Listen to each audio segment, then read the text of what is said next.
வணக்கம். நமக்கு காசியில நீராடுவதும் ராமேஸ்வரத்துல நீராடுவதும் வாழ்க்கையில ஒரு புனித நீராடலா நமக்கு சொல்லி கொடுத்திருக்காங்க. நம்ம எல்லாரும் வாழ்க்கையில நிச்சயமா போக வேண்டிய திருத்தலங்கள் 2 காசி ராமேஸ்வரம் அப்படின்னு சொல்றாங்க. அப்பதான் நம்ம பாவ வினைகள் எல்லாம் தீரும்னு சொல்றாங்க. உண்மைதான், இல்லைன்னு சொல்லல.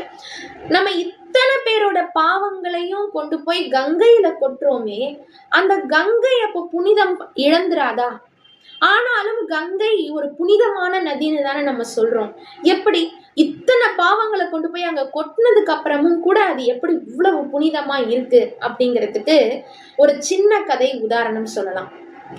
தென் திசையை நோக்கி இருக்கக்கூடிய ஒரு வனத்துல, காமதம் அப்படின்னு சொல்லக்கூடிய ஒரு வனத்துல அத்திரி முனிவரும் அவருடைய மனைவி அனுசூயை என்ற பெண்ணும் வாழ்ந்து வந்தாங்க.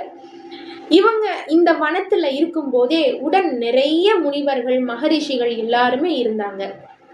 அந்த வனம் நிறைய விலங்குகள், பறவைகள், செடி கொடின்னு ரொம்ப பச்சை பசேல்னு ரொம்ப செழிப்பா இருந்த ஒரு வனம் தான். ஆனா திடீர்னு என்ன ஆகுது, 5 வருஷமா மழையே இல்லாததுனால ரொம்ப வறட்சி அடைஞ்சு போயிடுது. கொஞ்சம் கொஞ்சமா உணவு குறையுது, நீர் குறையுது. அங்க யாராலையுமே வசிக்க முடியாத நிலை உருவாகுது.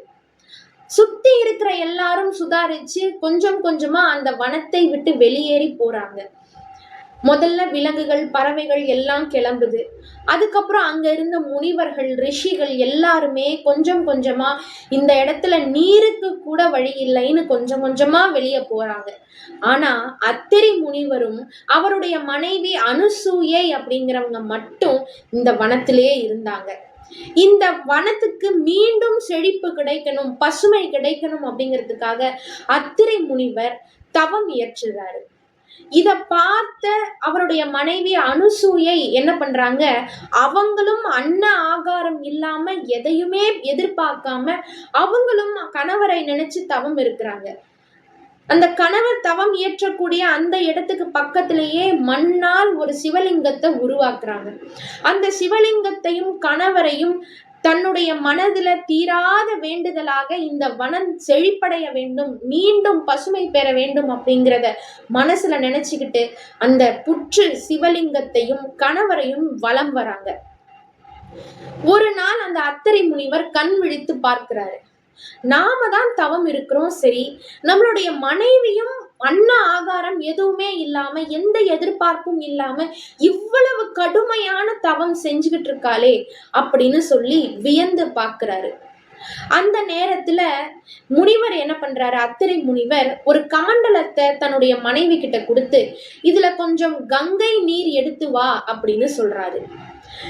இங்கதான் வழியே இல்லையே, நீருக்கும் உணவுக்கும் வழியே இல்லாமல் செழிப்பு இழந்து வறண்டு போன வனமால இது இருக்கு.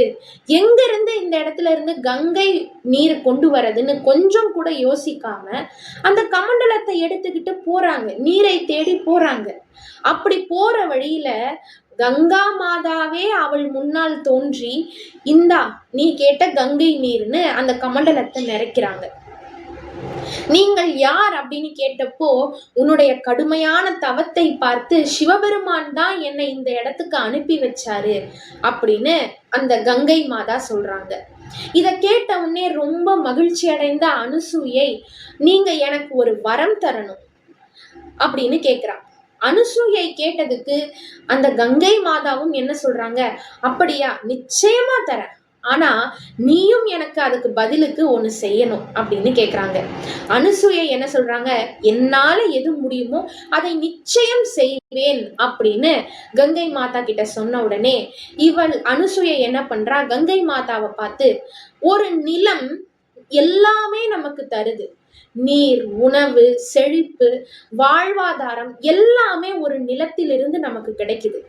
இந்த பூமி தாய் தான் எல்லாத்தையும் நமக்கு கொடுக்கிறா. ஒரு கட்டத்துல அந்த பூமி தாயே கை விரிச்சு நிக்கிறப்போ, வறண்டு நிக்கிறப்போ, இந்த தாயை விட்டு அதன் பிள்ளைகளாகிய நாம் வேறு இடத்திற்கு போகக்கூடாது. அது எவ்வளவு பெரிய தவறு, நம் தாய்க்கே செய்யக்கூடிய மிகப்பெரிய துரோகம் அப்படின்னு அனுசூயை கங்கை மாதா கிட்ட பேச தொடங்குறாங்க. இப்படியெல்லாம் போறதுனால என்ன ஆயிருது, இந்த நிலம் அப்படியே வறண்டதாகவே போய் நிலம் பயனற்றதாக போய்விடுது. பூமி தாய்க்கு அது எவ்வளவு பெரிய வலியை கொடுக்கும்னு அனுசூயை பேசுறாங்க. கடைசியில ஒண்ணு கேக்குறாங்க, இந்த நிலத்திற்கு மீண்டும் செல்வம், செழிப்பு, நீர், வளம் எல்லாம் கிடைக்கணும், பசுமை கிடைக்கணும்னு கங்கை மாதா கிட்ட கேக்குறாங்க. அதே மாதிரியே அவள் தவம் செஞ்சா இல்லையா, அந்த சிவலிங்கம் உருவாக்கி அந்த சிவலிங்கத்திலிருந்து கங்கை நீர் பெருக்கெடுத்து ஓடுது.